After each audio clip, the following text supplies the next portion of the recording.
Médias waaye date la bu xaw a triste pour sénégalais yu bëri. Rappelez-vous 2016 13 octobre exactement comme tey ci la Adja Déguène Chimère génnoon àddina. Def na juróomi at hasard amul tey may tàmbali saison bu bees émission bu bees tombé itam ak ñu koy màggal di ko fàttaliku moo tax faaw ñu ubbee ko ndax xam naa ni bu fi nekkoon ni ko Aïssatou Diop Fall waxee tey ci suba kon kenn du ko jiitu ci ñi may supporter ci ginnaaw ngir ma bégal sénégalais yi comme ni ma koy defee depuis plus de 20 ans moom nag Adja Déguène Chimère defe naa wax ci moom sax dina xaw jafe waaye lu ma xam ci moom rek fekk ne yéen ñii seetaan ngeen xam ko ci moom heure bi bu fi nekkoon xam naa ni dina leen accompagner. Moom nag li mu def ci réew mi bëri na kenn dootul naatable jàmbaar fàqtëdd gi mu nekkoon waaye nekkoon itam jigéen ju sell tey nag ñu ngi ñaan ci barke soppeem ba mu superviser ñu fa mu ne moom Adja Déguène Chimère ndax li mu bëgg mooy ci yi ñu ne di leen bégal di leen gunge waaye respecter li nga xamante ni moo di suñu engagement depuis que télévision Futurs Médias juddu. tey nag ñu koy fàttaliku 5 ans déjà Sénégal yëpp di fàttaliku Adja Déguène Chimère mu nekkoon koo xamante ni wan na ñu bëri yoon bi voilà wan na sénégalais yu bëri yu nekkoon ci yoon bu baaxul yoon bu baax bu nekkaan ci rajo bi boo ko dégluwaan sa xel dal bu nekkaan itam ci télé bi boo ko seetaanaan sa xel dal Adja Déguène Chimère ci sañse bi Adja Déguène Chimère ci yiw gi Adja Déguène Chimère ci mbaax gi mbaaxam nag dafa landi woon à un point boo xamante ni ñi ko xamul woon sax dañ daan gis seen bopp ci moom à chaque fois mu nekkoon ci télé bi moo tax tey ci première bu Midi Plus ñu koy rendre hommage yéen itam xam naa ni yéen a ngi koy fàttaliku moo tax ñu ngi leen di ñaan bu ko kenn fàtte ci ay ñaan ndax Adja Déguène Chimère kenn dootu ko fàtte ni ki tey la woon tombé woon ak 13 octobre 2016 la woon tey di 13 octobre 2021 Midi Plus di fàttaliku Adja Déguène Chimère.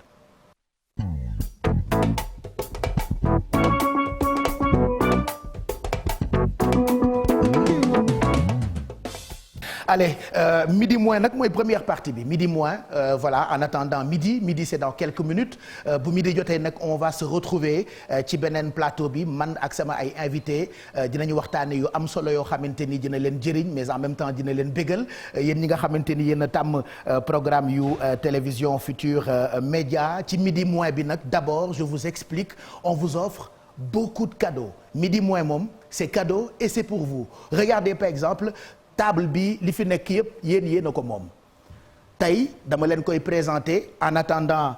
ñuy tàmbali di séddale cadeau yi nga xamante ni moom la ñu leen bëgg a jagleel ci midi moins bu Midi Plus mais en tout cas diggante 11h45 ba 14h30 on vous offre beaucoup de cadeaux loolu itam xam naa daf leen di bégal c'est vrai que préparé nañu ay sujets yu am solo yoo xamante ni côté info dina leen jëriñ et dans cette émission on ne parlera que de ces infos yi nga xamante ni ñoom laa faral di tuddee ces infos qui font du bien donc midi moins mooy diggante 11h45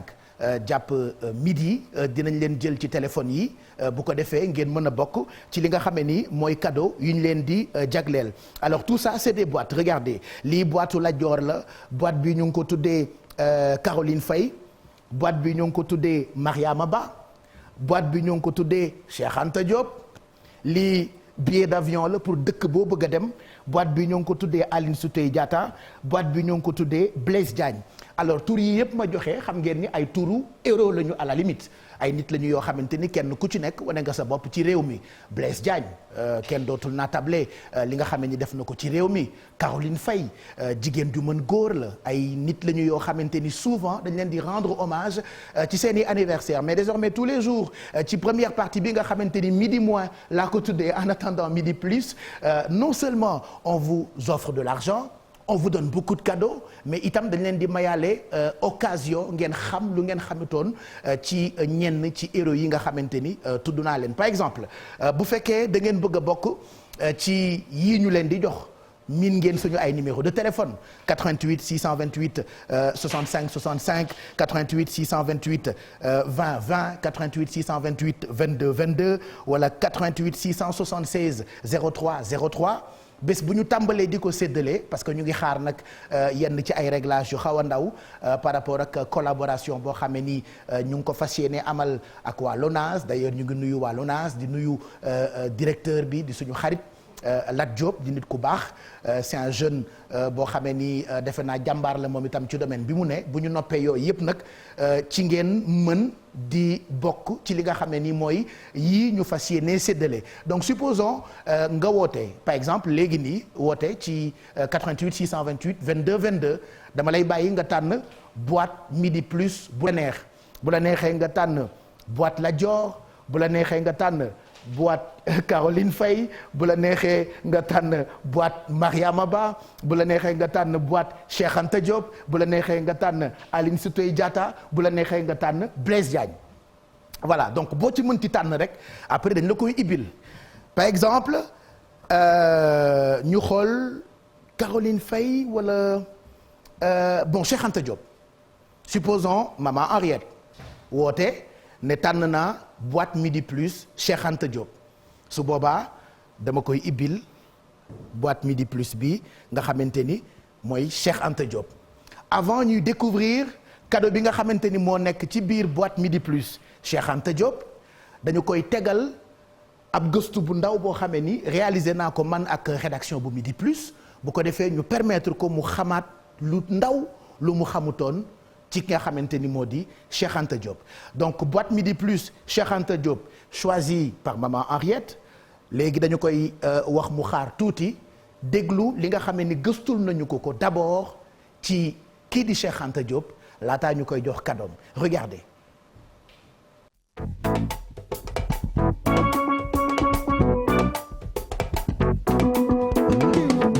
C'est bien le continent.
Dans quelques minutes en attendant ñu fàttaliwaat leen ni 11h55 mooy doog a jot bienvenue tey la ñuy doog a tàmbali émission bi da nga xamee ni moom la ñu tuddee midi plus désormais je ne vous réveille plus mais je gère les commandes du midi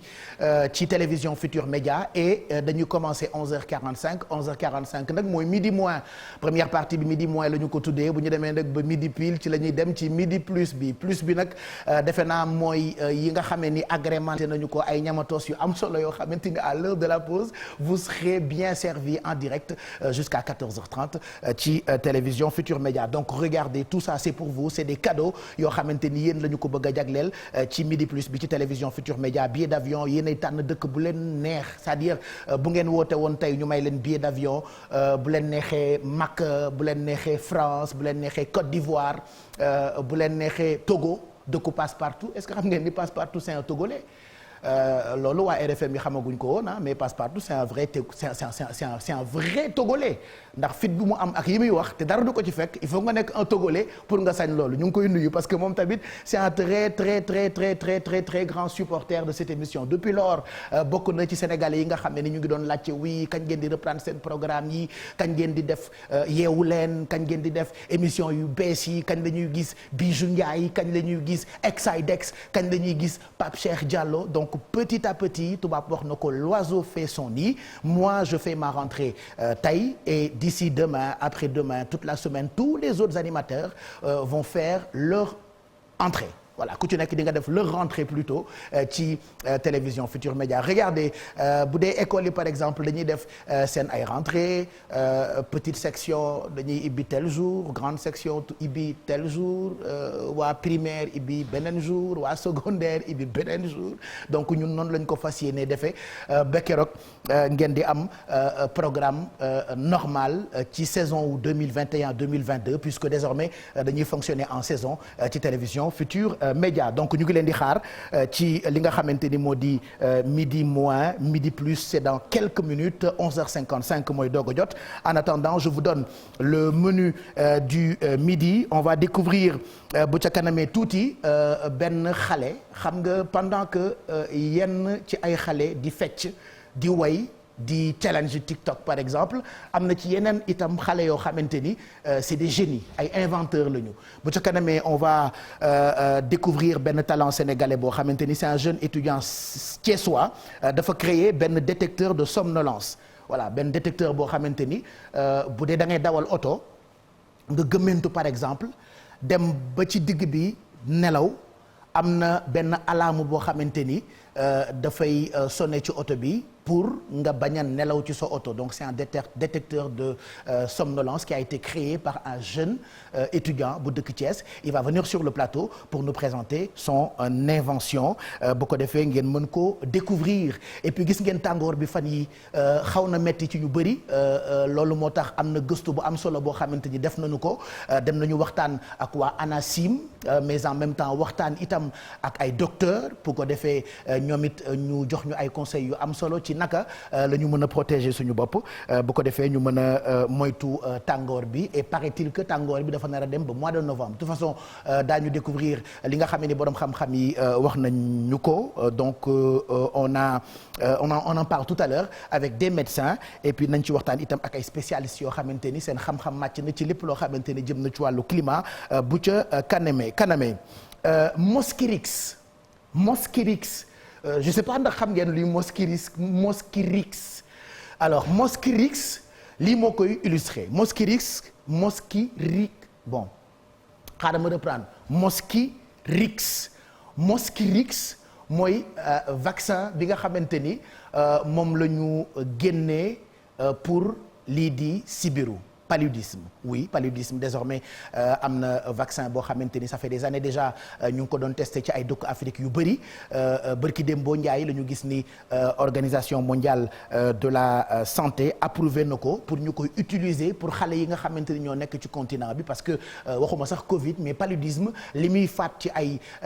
xale wala li muy faat ci ay africain dafa bëri à un point boo xamante ni ginnaaw ñoom bi ñu testé li nga xamee ni moo di Mosquirix bi bon je vais dire vaccin pour faire simple xam nga yenn saa yi nag ma aaral xaw a jaay ndaanaan mais bon je vais dire juste vaccin wala ñaq bi donc ñoom approuvé nañu ñaq boo xamante ni peut-être dina tax ba lii di sibiru dañ carrément ci continent bi dañ ci waxtaan ak ay borom xam-xam ku ci mel ni professeur Daouda Ndiaye il sera avec nous pour qu'on parle de ce nouveau vaccin qui a été donc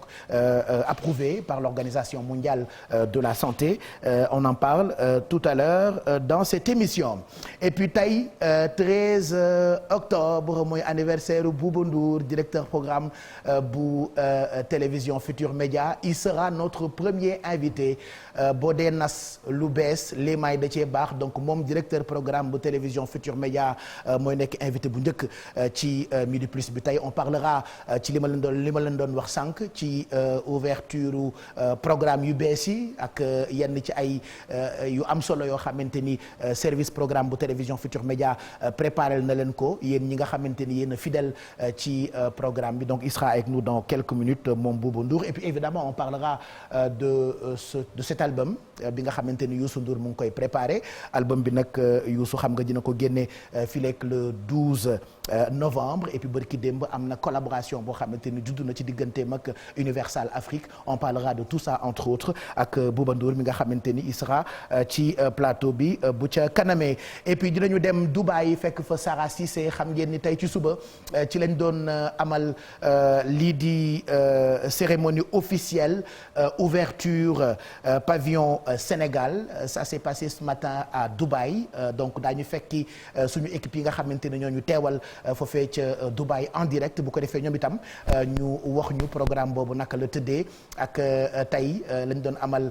lii di cérémonie officielle d'ouverture pavillon Sénégal président Macky Sall moo ko jiite woon président Youssou Ndour mu ngi fa ak yeneen ci ay kilifa yoo xamante ni jóge nañu fi dem fi nga xamante ni moo di Dubaï donc on retrouvera ki nga xamante ni moo di Sarah Cissé en direct de Dubaï xam ngeen ni itam bëccëg bi bu 13h jotee dañuy ànd ak rédaction bu télévision Futur Média tey daañu ànd ak ki nga xamante ni moo di Fatou Kiné Deme laata 13h elle sera avec nous ci plateau Midi Plus bi bu ko defee mu jukkil ñu li mu fas yéene développé ci loolee nga xam ni moo di jotaayu xibaaru diggu bëccëg gi Mamadou Ndiaye ak équipe digitale yu télévision Futur Média ñoom itam bis bu jot bu ñu journalé ba noppi dañ leen di gunge ci li nga xam ni moo xew ci internet bi Mamadou Ndiaye normalement il devait être là pour nous donner le menu de ce qu'il va proposer tout à l'heure dans li xew ci internet bi donc moom il va nous rejoindre dans quelques instants ci télévision Futur Média en attendant on va découvrir qualité ngelaw bi nga xamante ni moom la ñuy noyyi fii ci Dakar balaa may dem ci plateau Midi Plus il est midi déjà je pense que war nañu mën a tàmbali li nga xamante ni moo di Midi Plus bu ngeen paree man pare naa en tout cas donc on démarre ça tout de suite bienvenue c'est la première émission de cette première saison Midi Plus bu ñu demee ci tampon Midi Plus bi ma doog leen jox li nga xam ni mooy qualité air bi ñuy noyyi par exemple fii ci Dakar on revient tout de suite.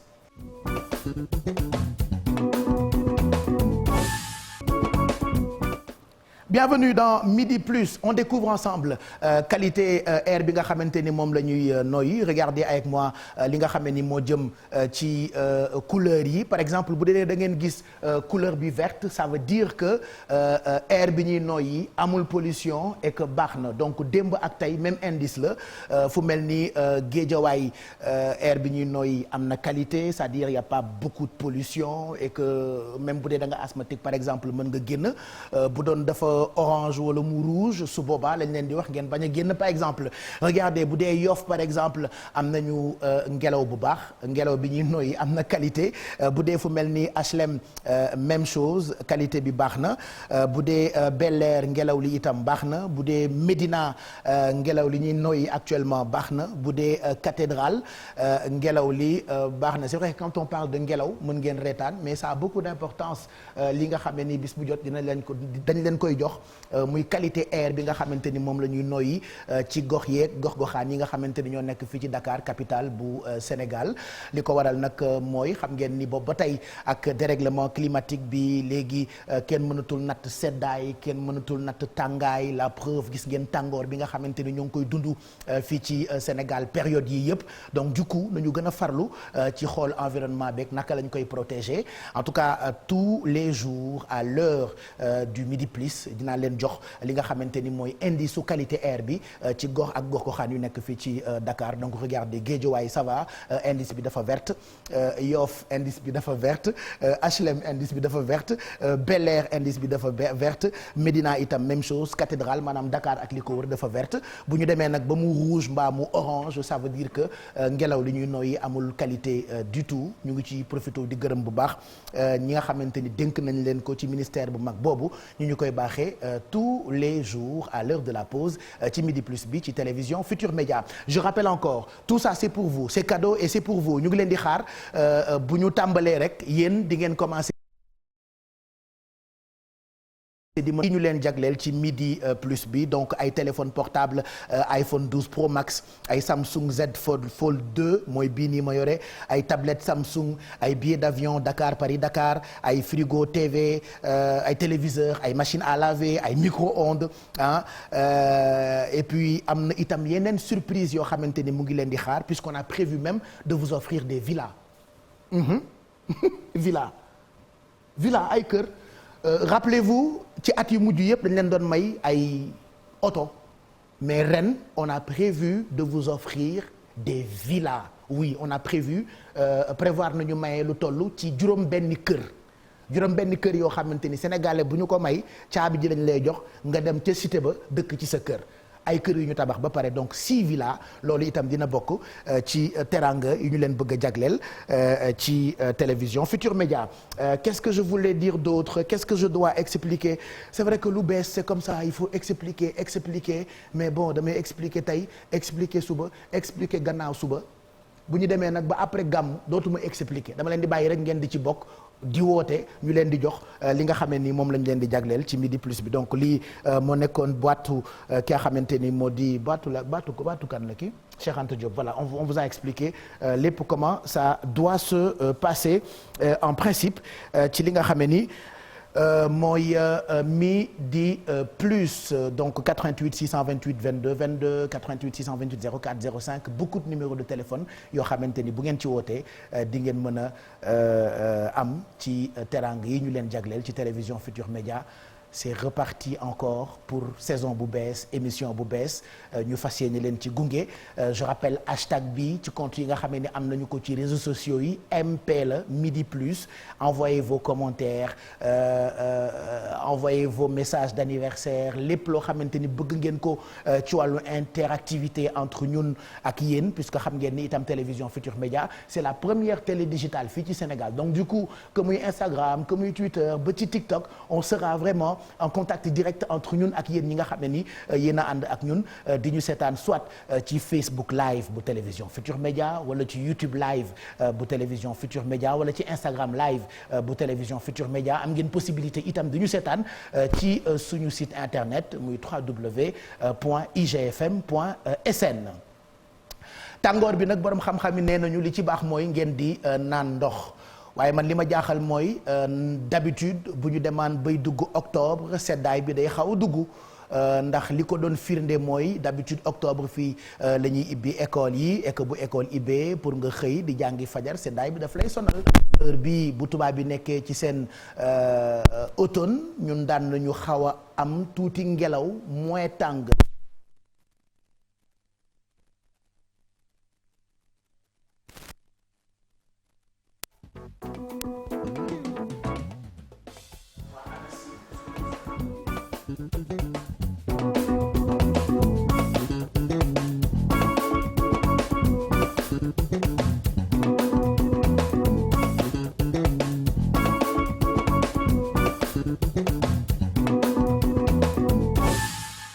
tàngaay gu tar moo fës fépp ci Sénégal Ndakaaru nag desu ci ginnaaw ñi seen xam-xam màcc jëm ci wàll wi di wax ni njeexitalu nawet bi mooy li ko waral. dañoo am ay système li ñuy wax ci kàllaama météo li ñuy naan ay dépression yooyu nag actuellement dañoo nekk di wàcc di delluwaat côté pays yi nekk côté Golfe de Guinée bi. système boobu noonu bu ñuy wàcc dañuy ñoom parce que ñoom tàngoor moom moo leen di moom mooy tax ñu mën a nekk donc tàngoor la ñuy àndal tàngoor boobu nag doy tax bu ñu wàcc dañuy àndaale tàngoor ci dëkk bi. boole ko aussi ak humidité maanaam guusaayu jaww gi. mu mel ni nag bile tàngaay dina wéy ba ci weeru novembre ba tax na rek faaw nit ñi gën a mën a sóoraale lu ni mel. tàngoor bi moom moo koy joxe parce que suuf si bu dee dafa tàng trop dafa am ay systèmes yu muy créer loolu nag moom la ñuy wax dépression léegi dépression boobu nag moom day déplacé wu. day yéeg di wàcc léegi bu dee saison bi dafay installé wu moom day jël ñëw Sénégal di yéeg jàpp ay pays comme ay Mali yooyu noonu di yéeg bu saison bi ñu nekkee ci nawet ci digg nawet moom day fekk day yéeg ci kaw day nekk ay côté normal yi léegi nag bu saison bi di jeex day reculer waat di ñëwaat. mu mel nii bëccëg gi nit ñi dinañu am sax ay jafe-jafe ngir dund ak canicule bi nga xamante ni moom la ñuy am yenn saa yi sax mu dem ba ci ngoon gi.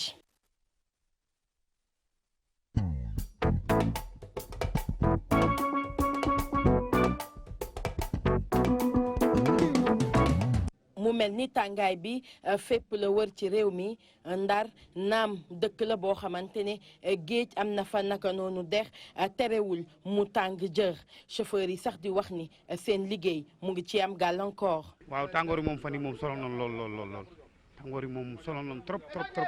feeñ nga suñu liggéey sax daf si feeñ bu baax a baax ndax am na heure yoo xam doo mën daw sax il faut nga gaare ba mu xaw gilli nga doo commencé continuer daw mais tàngoor mu wax dëgg yàlla solo nañ trop waaw. ñi nga xamante ni ñoom ñoo ciy gën a lor bokk na ci mag ñi naka noonu ñi nga xamante ni fi mu tollu tembe dañoo wopp bu ñu sukkandikoo ci médecin bi lee gën a am ay conséquences muy ñoo xam ne dañoo am seen âge dafa sori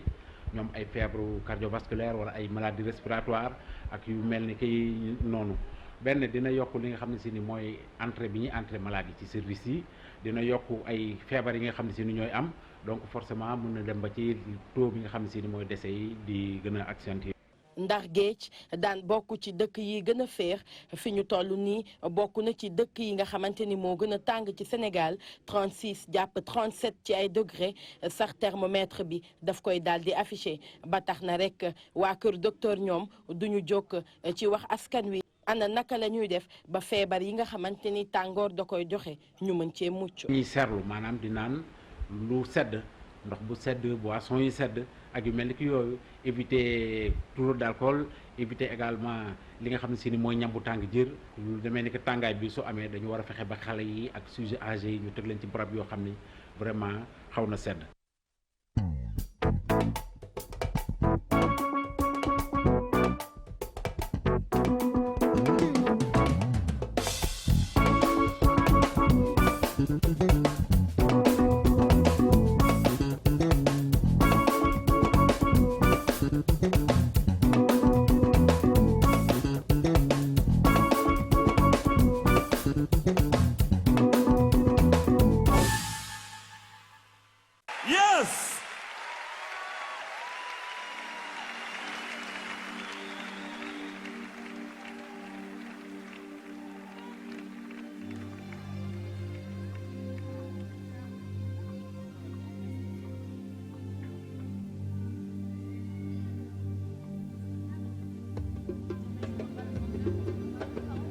Fight malaria,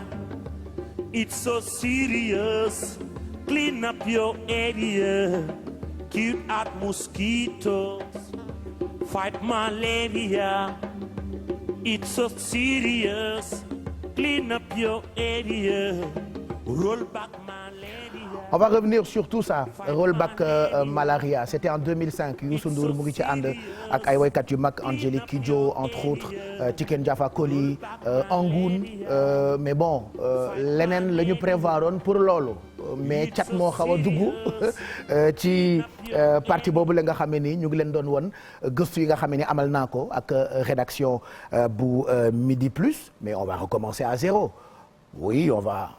retourner en arrière li xale yi naan sur place mënul ñàkk parce que Pape Samba qui réalise il a enchaîné avec tous ces éléments alors que benn bu ci nekk am na explication yu am solo yoo xamante ni baax na ñu jox leen ko en attendant invité yi di ñëw di ma rejoindre ci plateau bi je rappelle que dans quelques minutes on recevra un jeune boo xamante ni bokk na ci xale yi nga xam ne ni TikTok guñu challenge ñu dara nekku ci je ne critique personne mais je veux dire il y a parallèlement d'autres jeunes yoo xamante ni ay invention ñoom jàng moo leen intéressé inventer créer c'est un jeune boo xamante ni mu ngi nekk université bu Thiès il sera avec nous dafa créer benn détecteur boo xamante ni dafay tere kuy dawal par exemple boo gëmentoo nga bañ a nelaw il viendra nous présenter loolee nga xamante ni moom la inventé et puis Bouba Ndour tey mooy premier invité Midi Plus puisque mooy directeur programme bu télévision Futur Média entre autres on parlera ci programme bu bees bu télévision Futur Média puisque souvent on reçoit beaucoup de commentaires beaucoup de messages moo tax ma ni télé bi il faut que ñu créer service après-vente ça vous dit quelque chose? Il y en aura donc on a reçu beaucoup de réclames ci émission yi kañ lay ñëwaat donc Bouba Ndour dinañ ci waxtaan ak moom bu ca kanamee tuuti ci plateau bi mais en attendant maa ngi doon wax sànq ni tàngoor bi dafa tar ba nga xamee ni fi mu nekk ñëpp a jaaxle am na ci ñoo xamante ni ñu ngi liggéey yoo xamee ni ak tàngoor bi mënatuñoo liggéey comme il faut donc jot nañu déglu waa ANACIM koo xamee ni xam-xamam màcc na ci wàllu climat mais j'aimerais qu'on revienne ci gëstu bi nga xamante ni dem nañ defee ko Ndar ba yenn ci ay borom xam-xam ci wàllu médecine wax nañu yan conduite la ñu war a tenir ci période tàngoor bi on remet le reportage.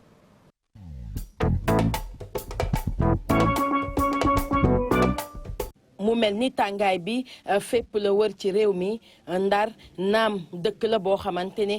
géej am na fa naka noonu dex terewul mu tàng jër chauffeur yi sax di wax ni seen liggéey mu ngi ci am gàllankoor. waaw tàngoor yi moom fan yi moom solo noonu lool tàngoor yi moom solo noonu trop feeñ nga suñu liggéey sax daf si feeñ bu baax a baax am na heure yoo xam doo mën daw sax il faut nga gaare ba mu xaw gilli nga doo commencé continuer daw mais tàngoor mu wax dëgg yàlla sonal nañu trop waaw. ñi nga xamante ni ñoom ñoo ciy gën a lor bokk na ci mag ñi naka noonu ñi nga xamante ni fi mu tollu tembe dañoo wopp bu ñu sukkandikoo ci médecin bi lee gën a am ay conséquences muy ñoo xam ne dañoo am seen âge dafa sori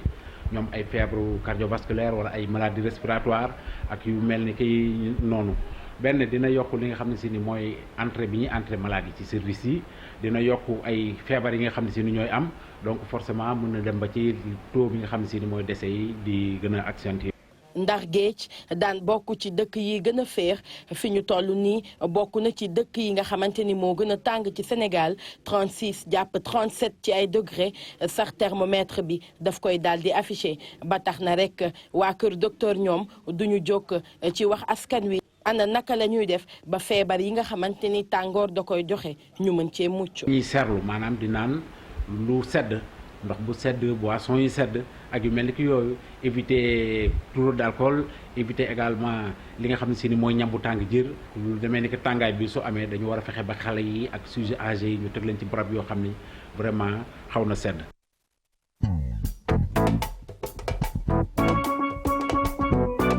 voilà comme quoi région yi itam dafa tàng jër donc na ngeen moytu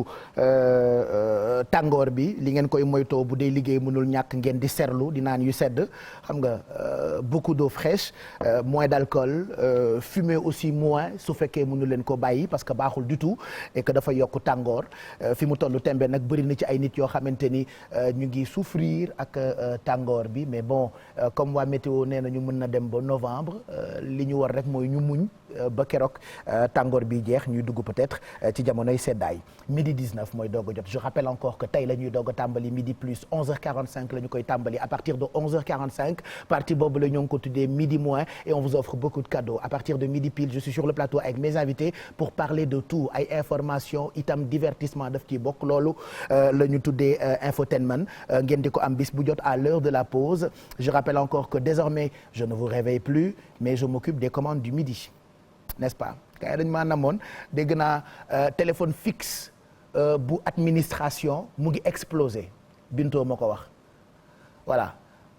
bu leen wootee ci numéro fixe bu administration télévision Futur Média on a des numéros de téléphone yoo xamante ni pour yéen téléspectateurs yi la donc bu dee da ngeen ci vraiment bëgg a woote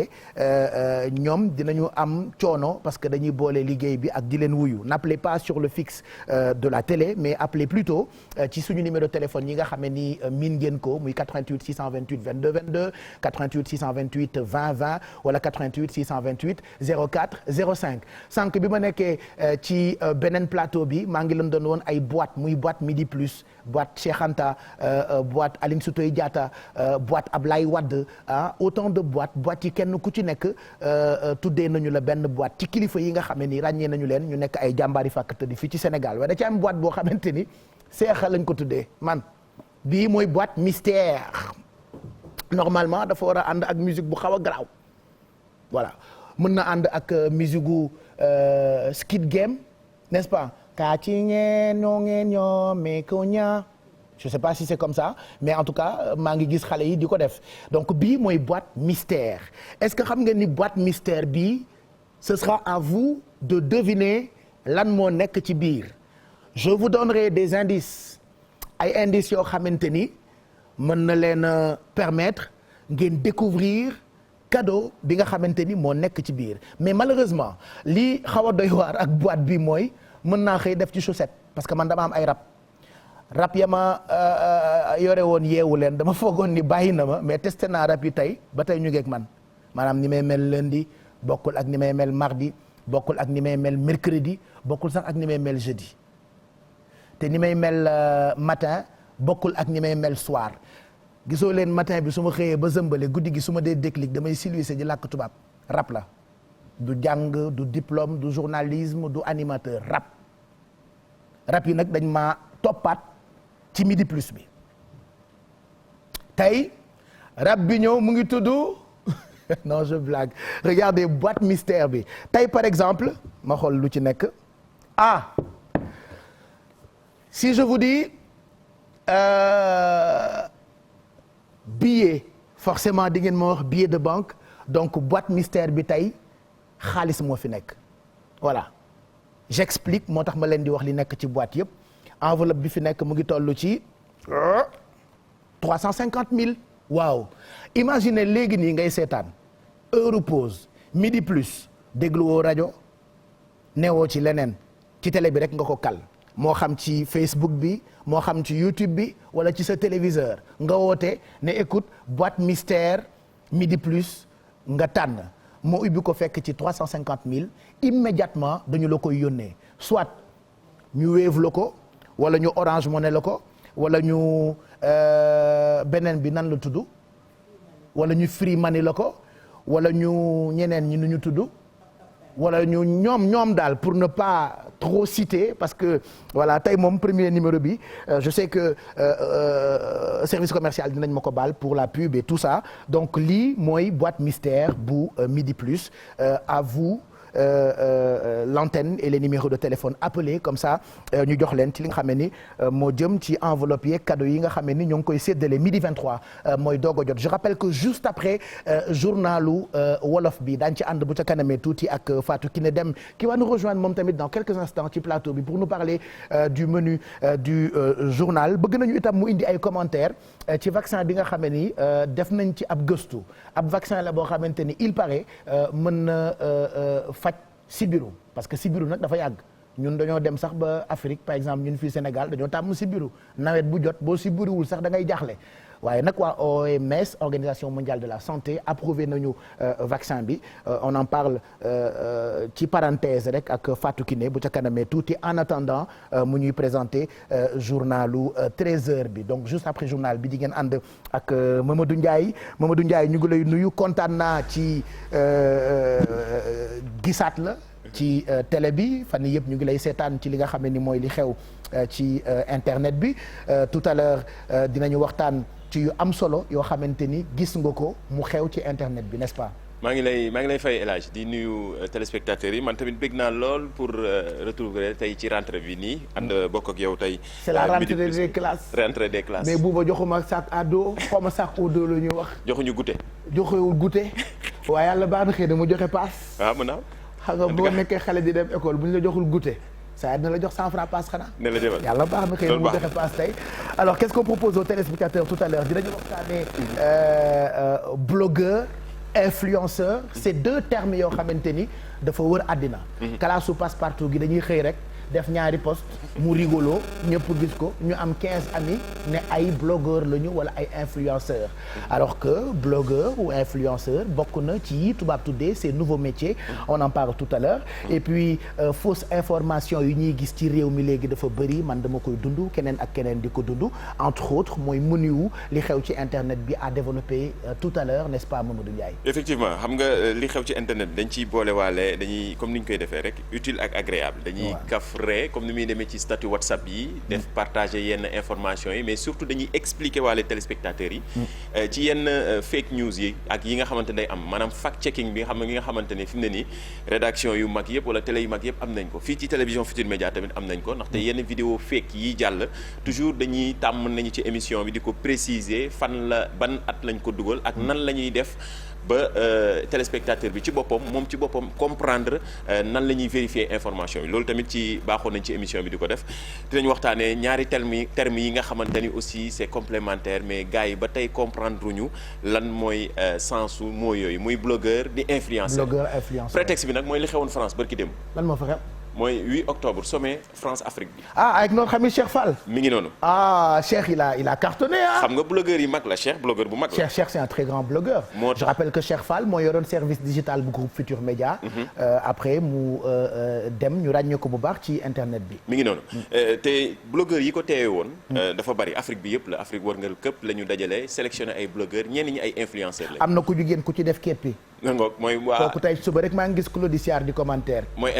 Elda ko am fit la. ka jógee Burkina moom Marguerite Thatcher la. ka jógee Burkina. Burkinabé la voilà ouais c'est bien défendu oui. moom vraiment ñoom ñëpp am taxawaay bu am solo mais surtout li nga xam ne dañ koy waxtaanee jeunesse africaine bi di ko waxtaanee ñoom keroog osé nañu jàkkaarloog président France bi wax ko li nga xamante ne loolu lay suñu mbébét la mais surtout xoolaat bu baax histoire diggante France ak Afrique léegi ñun nag suñu prétexte bi tey loolu la woon mais ñun ñu waxtaanee lan mooy métier blogueur ak lan mooy métier influenceur ndaxte terme yu ñëpp di boole la fi mu ne nii kan moo ciy influenceur ak kan mooy blogueur ci kanam li xew ci biir internet. voilà man ne sama rakk bu jigéen bi am na 100 amis Ndeye Koura mais nee na influenceuse la léegi ma ne ko ok d'accord y a pas de souci ñan ngay influencer mu ne ma sama waa classe yi. bon on vous explique tout ça comme ça ngeen comprendre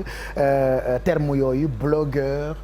influenceur wala influenceuse puisqu'actuellement ñu ngi nekk à l'ère du digital. À tout à l'heure ci kanam incha allah jaajëf bu leen fàtte hashtag bi MP. Midi plus il faut le rappeler rappeler heure bu baax bi ak hashtag bu baax bi s'il te plaît. donc hashtag bi MP la. heure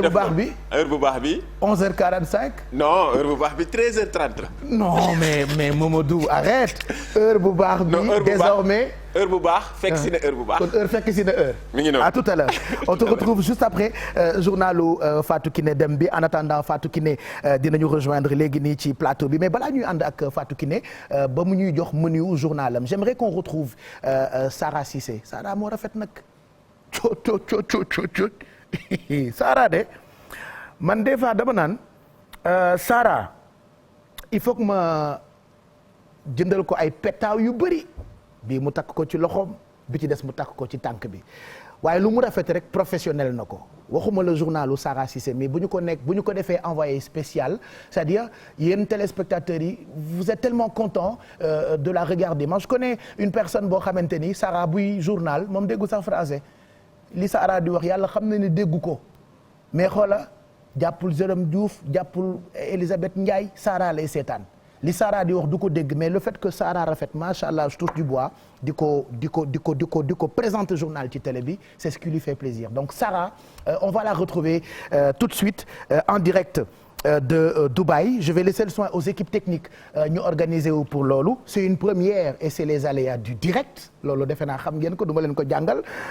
nous sommes une télé qui existe depuis très longtemps mais on a souvent des problèmes d'aléas du direct donc en attendant de retrouver Sarah Cissé ci li nga xamante ni moo jëm expo Dubaï bi Dubaï nga fees del man Dubaï diggante bërki démb ak tey xam nga lu ma jox Bercy Youssou Ndour retrouvailles maanaam actuellement Dubaï Carrefour la y a presque beaucoup de Sénégalais tey nag ci lañ doon amal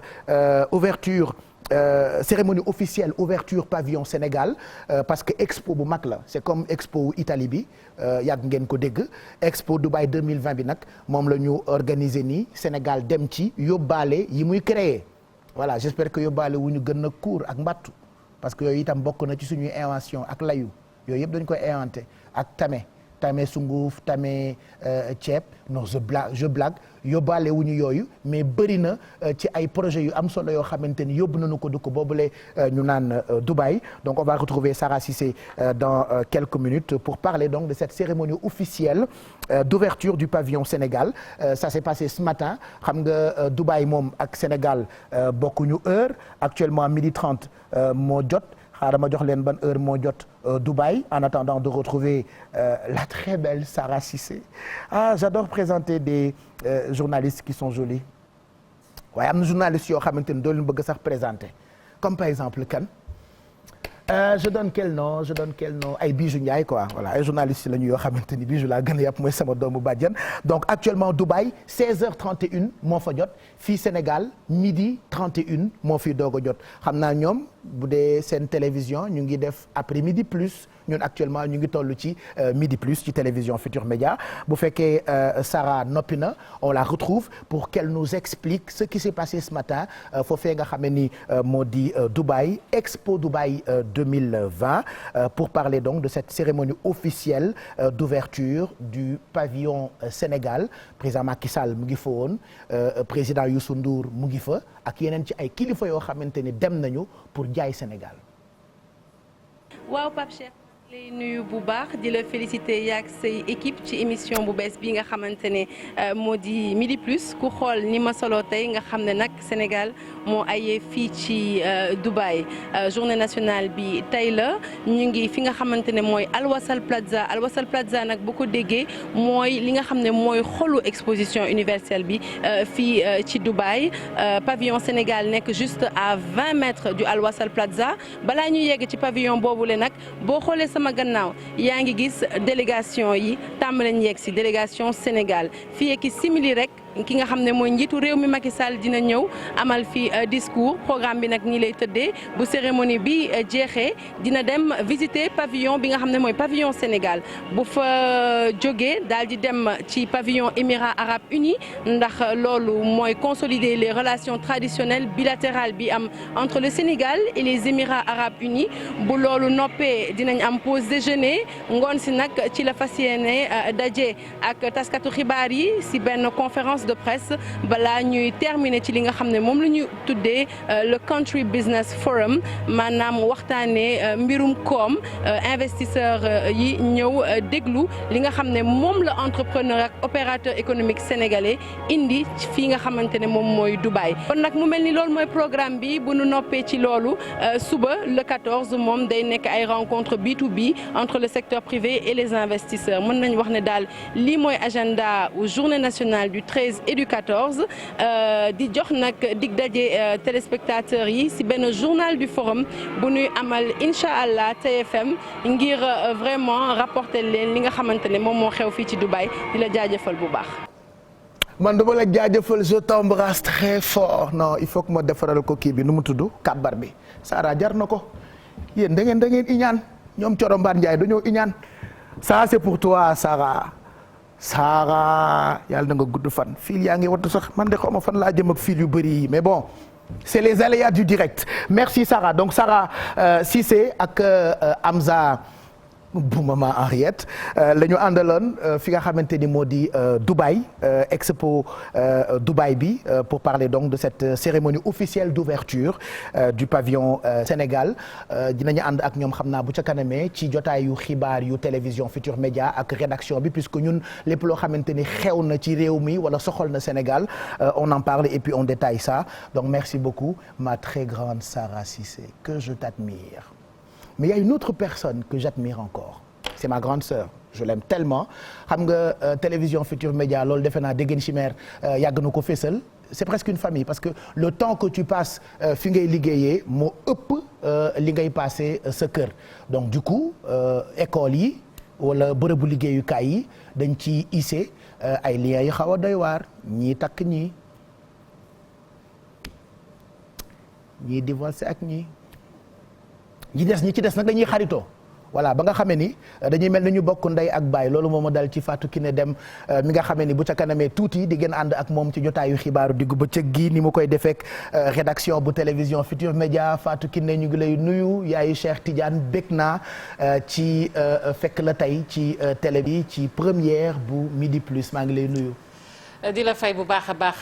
Pape Cheikh béggati man tamit ni nga ko waxee rek wax dëgg neex yàlla ragal féete day xañe wërsëg. loolu moom du samay kàddu dañ ko fay fekk. est-ce que xam nga ni yaa ma gënal Faty Dieng. Faty de sama doomu ndey la man. loolu ma Faty sa doomu ndey la yow man jëkkëram laa xaritool. man Modou Fall mooy sama xarit. kon nag forcément non yaa ma gënal Aïssatou Diop Fall.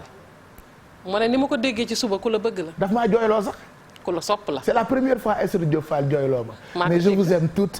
parce que ay jigéenu jàmbaar ngeen bu ca kanamee benn waxtu ñu yaatal xibaar yi ak rédaction bu télévision Futur Média lan mooy xët yi. luy xët yi Pape Cheikh gannaaw ba ma la delloo nuyu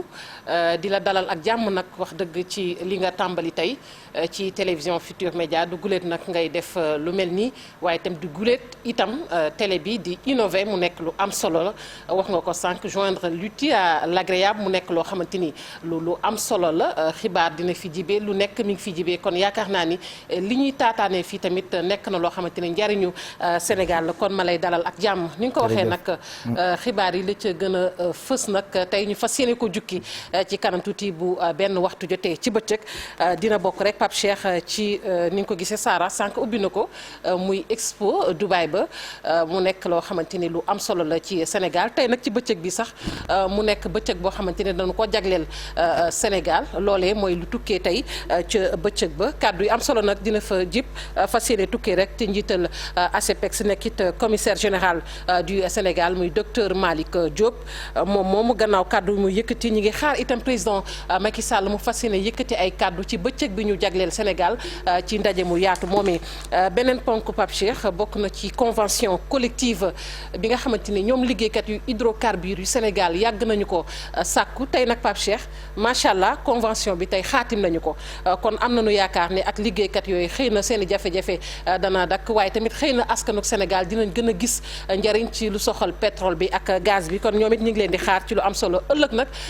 daara yi dina ubbi ci Sénégal fële ca sem bu Hann Bel-Air xam ngeen ni coow amoon na fa ñu ngi koy fàttaliku muy ndongo yooyu nga xamante ne ñoo xotti woon seen i kaye ñi summi seen i blouse lal ca suuf di ko def morceau fabe rek yooyu loolu yëpp nag doon loo xamante ne ñu ngi koy fàttaliku ba tey waaye ëllëg ndongo yooyu balaa ñu ubbi dinañ baalu ak ci kanamu jëwriñ ji ñu dénk lépp lu soxal wàllu njàng mi ak njàngale mi njàngale mi nag bu njëkkoon ubbite gi Pape Cheikh xam ngeen ne dafa nekkoon loo xam ne ku nekk da nga ci daan gis sa bopp ubbi tey jàng tey waaye tamit yaa ngi fàttaliku suñu wayjur yi wax dëgg ne xel la bu ñu daan ubbi mbumbaay bi daan am ni mu daan neexee ci xol yi engouement bi ak yooyu muy parents yi di ndongo yi dafa mel ni loolu léegi dañ ko gisatul c'est vrai moo tax seen télévision Futur Média def na ci taxaw seetlu ak Aminata Mbaare Sow lay doon ci kanam daañu ko jukki tëjee rek ak basketball bi kon xam nañu ko muy reine bu basket bu ñu ko dégg muy buuru basket ci soxna yi mi ngi nekk nag Koura Ndaw di jouer ci ASC Ville de Dakar ci góor ñi nag Thierno Ibrahima Niang bu Dakar Université Club moom la ñu tabb buuru basketball yi ci Sénégal mu ngoog kon mooy li gën a li ñu fas yéene jukki tey ak yeneen yi ci fas yéene toftalu mu ngoog lépp dañ ko yaatal bu ca kanamee tuuti tombé ak benn waxtu jot muy xibaaru diggu bëccëg gi waaye laataa ngaa dem bërki démb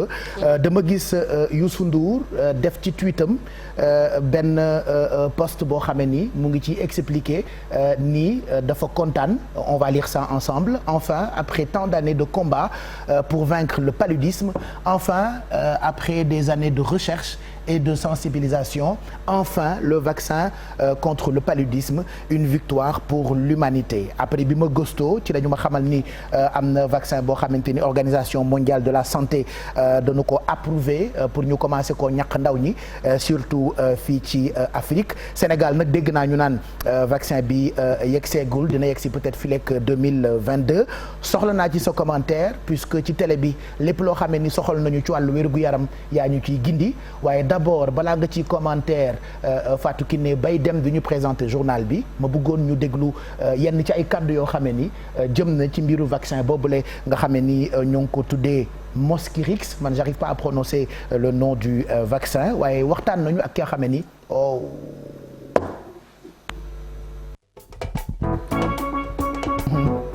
voilà waxtaan nañu ak ki nga xamee ni moo di professeur Daouda Ndiaye nañu ko déglu.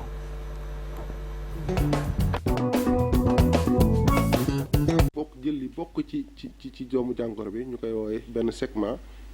ci bindoom ñu ko tuddee RTSS loolu la ñuy jël boole ko ak leneen loo xam ne day mën a aar loolu ba loolu mën a dugg loolu mooy li nga xam ne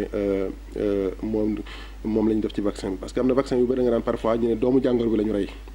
dugal ko wala dafa am loo xam ne dañ ko jël boole ko ci beneen doomu jàngoro dugal ko ci yaram et cetera bii moom wax dëgg yàlla ni ñu ko liggéey la boo xam ne mucc na en tout cas xaw ma ni ko la di wax mais bu sant yàlla la ba tax tey képp ku ko mën a jëlit du ma ne doo am loraange de mais gëmuñu ne di nga am loraange bu la sonal. boo xoolee vaccin yëpp très souvent ci xale lañ koy natte moom lañ koy testé lu tax ñu koy natte ci xale xam nga bu fekkee ne koo xam ne mag la muy yow muy man suñu yaram tàmm na am ay jàngoro yu koy dugg ba tax dañu am ce qu'on appelle une immunité naturelle mooy lépp lu dugg rek yaram bi mën na ñëw aar la parce que am na lu fi nekkoon mais xale xam nga xale ñëpp xam nañ ne amagul lu nekk ci yaramam wala boog doomu jàngoro bu pratique laalagu ko wala yu koy laal bareegul léegi pour ñu xam ne baax na da ngay jël koo xam ne musul am doomu jàngoro bi wala koo xam ne amagul yoonu protection yi mooy xale yi moo tax ñu jël tout tànk yi nga xam ne leer na bu fekkee ne jox nañ leen ko ñu ñàkk leen bu vaccin bi doxee ba anticorps yi am ëllëg bu sibiru bi laalee bu fekkee ne yow loruloo ci wala am nga ci protection boobaa dañuy xam ne du leneen mais doomu jàngoro bi astafurlah vaccin yi moo ko indi moo tax ñu jël ko def ci vaccin bi xale yi wante vaccin moom bu xasee dugg rek en général amul ku nga xam ne war na la mën a bàyyi at bu nekk day faat li ma ko limee léegi te naam il faut le dire am na ay jumtukaay yu fi nekkoon yoo xam ne boo xoolee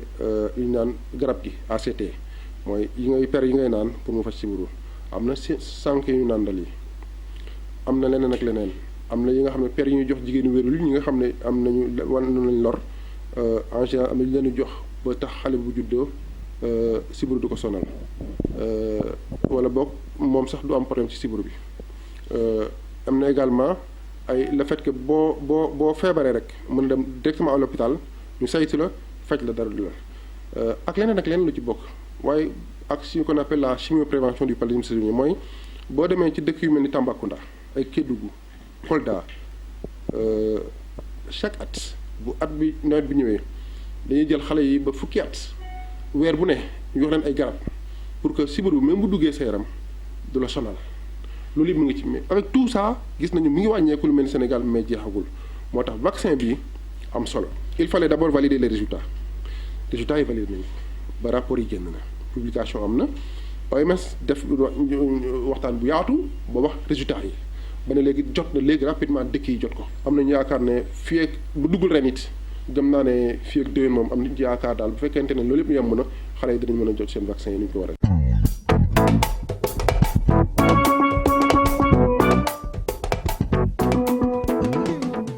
C'est vrai que moom suñu xarit la quand même mais xaritu Sénégal c'est un professeur très respecté professeur Daouda Ndiaye doon expliquer vaccin bi nga xam ne organisation mondiale de la santé approuvé na ko pour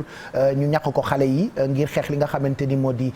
paludisme sibiru doon na daanaka suñu tawat ñun africains yi surtout fii Sénégal at bu jot da ngay gis sama classe ki bu ñu sibiruwul sax dañuy posé wu ay questions mais heureusement ba vaccin bi ñëw na am na bis boo xamee ni yaa ngi ma doon wax ni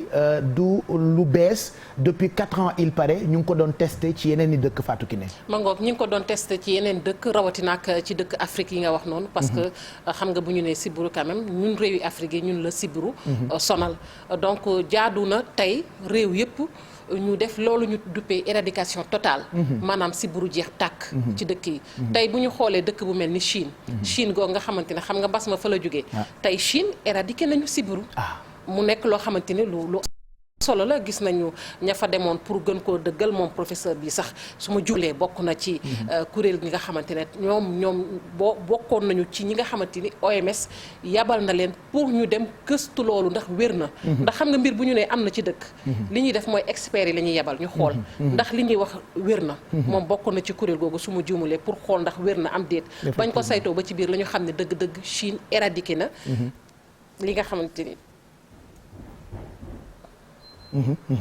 mangoog ba ñu xoolee ba ci biir la ñu xam ne Chine éradiqué na li nga xamante ni moom mooy sibiru kon Sénégal tamit war naa bokk tey ci réew yi nga xamante ne sibiru dafay nekk loo xamante ne dañ koy fàttaliku vaccin bi lu am solo la waaye li ma ciy jeexee rek baat mooy ñàkk la ni yeneen ñàkk yi ñàkk saa yu ñëwee ci dëkk nag bari na la ko nit ñi di gàntu coow am waaye bu ñu xoolee ne sunu doom yi kat ba ñu juddoo ba ñuy am juróom-ñeenti weer ñi ngi leen di ñàkk te ñàkk yi jógeewul Sénégal xamuñu lu ñu leen di defaree ñi ngi leen di ñàkk te ba nëga ni ñu ngi dund kon yaakaar naa nañu bàyyi xel ci ñàkk man de vaccin yëpp laa mënoon temps wu xale BCG xaw ma gonocoque xaw ma ZCG am na yu bëri yu ñu daan jàng école programme élargi de vaccination noonu la ñu ko tuddee woon à l'époque voilà PEV voilà c'est dommage que maintenant nous sommes dans un monde boo xamante ni ak fachosphère bi ku xam wax ku xamul wax mais quand même ñàkk yi ay borom xam-xam ñoo ko approuvé bu dee lu ñuy aar la. te dañ koy valider dégg nga li professeur wax même bi mu duggee Sénégal itam du caakante ne OMS moo ne naam rek ñu ni dañu naan naam. ñun aussi am nañu ay experts. dañu koy valider xool la ci biir ndax li ñuy wax dëgg am na yaakaar naa aussi nañ ko bàyyi xel ñun nooñu ñu ko defee tamit ñu nit bëgg nañu suñu bopp. ba la fiy dugg dañ koy saytu. mu ngoog Fatou Kiné ñu ngi lay gërëm bu baax exactement 12h46 mooy doog a jot dans quelques minutes dinañu ànd ak yow ci jotaayu xibaaru diggu bëccëg gi di nga dellu siwaat fileeg ëllëg wala ci bis yi ndax dina am lu ñu jagleel octobre rose xam ngeen ni ñu ngi ci weer bi ñu jagleel xeexu jàngoro ji di cancer du sein sonal jigéen ñi dinañ leen proposer midi plus spécial octobre rose xam naa daañu ci ànd ak ki nga xam ne ni moo di Fatou Kiné Deme nuyul ma Cheikh Tidiane lu bëri et à tout à l'heure merci allez exactement 12h46 regardez encore l'autre plateau li nga xam ne ni tegal nañu leen ko fa c'est cadeau et c'est pour vous dama leen di fàttali rek liñ leen fas yéene jagleel ci midi plus bi midi plus nag day commencer 11h45 su commencer 11h45 ba midi moins la ñu ko tuddee donc ci midi moins bi ku ci profitowul defe naa doo am ci yi ñuy séddale boîte yi benn bu ci nekk am na ku ñu ko tuddee waaye boîte yi benn bu ci nekk am na cadeau bu ci nekk am na boîte bu def 500000 am na boîte bu def 1 million am na boîte bu def 400000 am na boîte bu def 500000 am na boîte bu def 800000 am na boîte bu def billet d'avion Dakar Paris Dakar am na boîte boo xamante ni écoute def na ay kër voilà parce qu'on va offrir même des maisons caabi lañ leen di jox bu ko defee ngeen dem dëkki li nag bu ngeen ci bëggee bokk miin ngeen numéro de téléphone yu télévision Futur Média loolu dara soppeeku ci. yéen a ngi fàttaliku ci saison Teranga Sénégal bi passé Amina Poté bu joxee numéro bi day woy téléphone donc je rappelle numéro de téléphone yi nga xam ne ni ci ngeen di mën a woote pour mën a bokk ci midi plus bi tout ça c'est cadeau et c'est pour vous il y a même téléphone portable yi mujjee génn regardez lii Fold 2 la on vous l'offre ci 88 676 03 03 wala 88 676 02 02 wala 88 665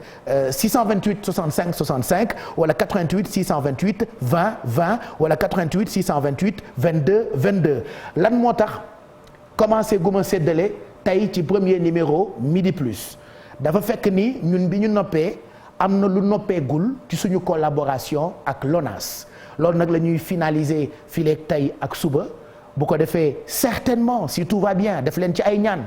bu lépp yembee ñu doog a tàmbali di leen jël en direct ci numéro de téléphone yi am na itam yeneen surprise yoo xamante ni xam naa suba laa koy dévoiler bu ko defee ngeen mën a bég ci programme bu exceptionnel bi c'est pas pour rien ñu ne télévision Futur Média mooy première télé fii ci Sénégal on vous offre vraiment de très bons contenus qui vous aident à être informés mais en même temps ngeen di am bànneex ci divertissement yi leen animateurs yi nekk ci télé bi di leen jagleel fii ci télévision Futur Média donc yooyu yëpp daal yéen la ñu ko jagleel on va retrouver dans quelques minutes suñu gan yi bokk na ci xale étudiant bi la nga xam ne Thiès la jógee moom dafa inventé benn détecteur de somnolence nga xam ne boo dee dawal oto yenn saa yi nga sonn dem Touba par exemple wala ngay dem fu sori ñii gàmmu ji mën nga dem ba ci digg bi gëmmentu nelaw te maara day taali mën na am lu la ci fekk moom nag heureusement dafa inventé benn détecteur de somnolence il va nous présenter ça puisque je le dis il y a beaucoup de jeunes yoo xamee ne ñu ngi ci leneen waaye xale yi ñu ngi ci invention yi et que émission bi daf leen di ibbil ay buntam tous les jours jeunes yi entreprendre jeunes yi inventer am ngeen possibilité contacter ñu directement ci compte yi nga xamee ne am nañu ko ci réseaux sociaux yi on vous invite ngeen def seen promo liggéey et éventuellement ay ministères yu mel ni ministère formation professionnelle avec notre ami Dame Diop bu ñu leen gisee ñoom par exemple mën nañu leen boole ak ñoom ñu jàppale leen à propos de jàppale yi ci plateau bi dama fay am téléphone yoo xamee ni pour man la lii pour sama ay woote personnel la par exemple bu dee xale bi ñëw ci kanam li mu inventé amagul ku ko financé mën naa jël sama téléphone bopp lii sama téléphone personnel la mon téléphone rouge ma woo ci par exemple Dame Diop mooy ministre de la formation professionnelle ma woo ko en direct ci sama téléphone bi ne ko ah Dame dama laa bëgg a booleeg benn xale boo xam ne daa am lu mu inventé est-ce que mën nañ ko jàppale financer ko pour liggéeyam gën a dox bu Dame d'accordé ma boole ko xale bi passe ko et puis équipe am yi jàpp ci pour liggéeyam gën a jëm kanam supposons par exemple waa LISCA actuellement ci octobre rose bi ñu ngi def ay collecte de fonds tout à l'heure naa leen jox numéro téléphone ou fi ngeen leen mën a jàppale pour ñu jàppale jigéen ñi amee cancer par exemple mën naa jël sama numéro téléphone sama téléphone woo ci ku mel ni soxna Momi Kébé ne ko ah yaay man de dama laa soxla dama fay am ñoo xame ni dañu soxla xaalis pour dimbali ay jigéen yu amee wopp bii di cancer est-ce que mën nga cee jàpp maanaam téléphone bi daal lu ne xaj na ci yii dama koy joxe waaye fii laay kiiwee récupérer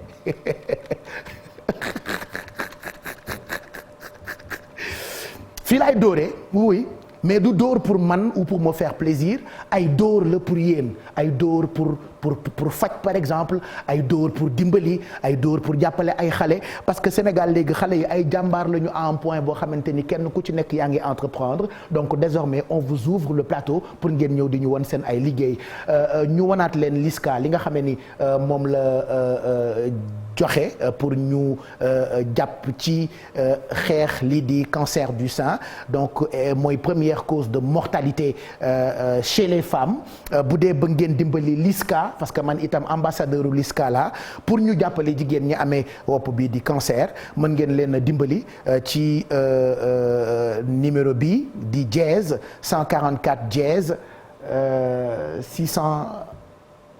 lii lan la dafa nëbb 626 voilà donc 626 dièse pour ngeen dimbali LISCA bu ko defee ñu jàppale jigéen ñi nga xam ne ñoo amee wopp bi di cancer sànq bi ñu jëlee pause ñu ngi doon déglu benn way boo xamante ni Youssou Ndour moo ngi ko defoon à Genève c'était en 2005 mu ngi ko tuddee woon Rollback Malaria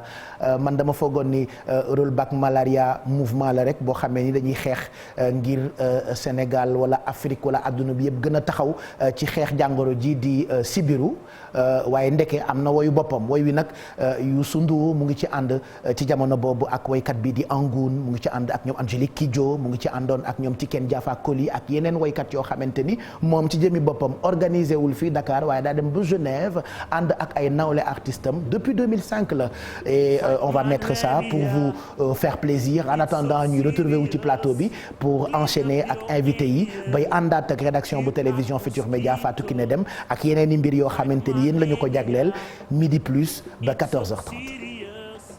Clean up your area, roll back malaria, fight malaria. It's so serious. Clean up your area, roll back malaria, fight malaria. It's so serious. Clean up your area, roll back malaria. Don't give them places or even chances to give a bite. Put out mosquitoes. Don't give them places or even chances to give a bite. Roll back malaria. Fight malaria. It's so serious. Clean out your area. Give out mosquitoes. Fight malaria. It's so serious. Clean out your area. Roll back malaria. Don't give them places or even chances to give a bite.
malaria te Youssou Ndour moo graaw de 2005 mu ànd ci ak woykat yu mag rollback malaria c'est pas pour rien bërki démb bi mu yëgee ni am na vaccin contre malaria contre paludisme mu kontaan ba jubilé ci compte yi nga xam ne am na ko ci réseaux sociaux yi Youssou Ndour qui a signé bërki démb ak Universal Afrique d'ailleurs Bouba Ndour mi nga xamante ni mooy produire prochain album Youssou Ndour nar a génn ci mois de novembre bi il sera avec nous ci plateau bi dans quelques minutes pour nous parler de l'album de la collaboration Youssou Ndour ak Universal Afrique c'est pas la première fois parce que tey major yi gën a mag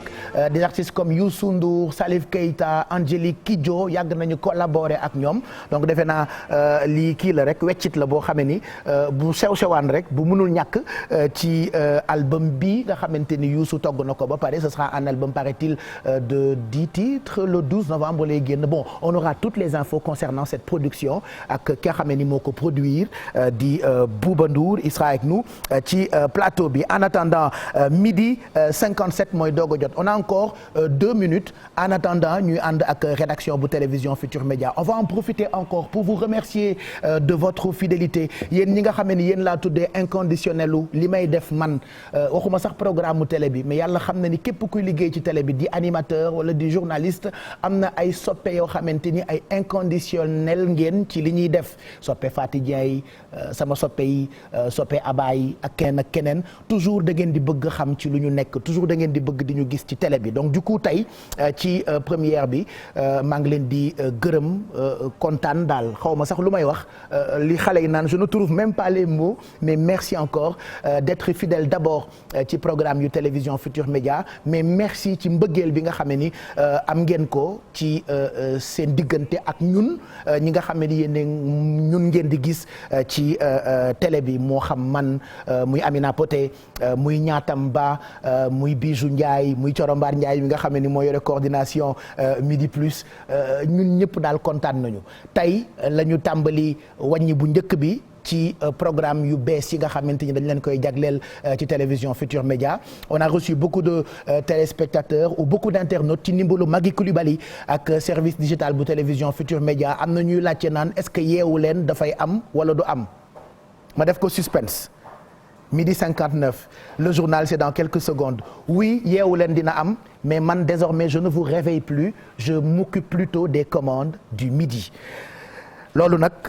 mooy wane ni dootuma teel a yeewu léegi damay grasse matinée je dors jusqu'à heure bu ma neex ma doog a ñëw gunge leen en direct ci télévision Futur Média alors il est 12h59 on va retrouver dans quelques instants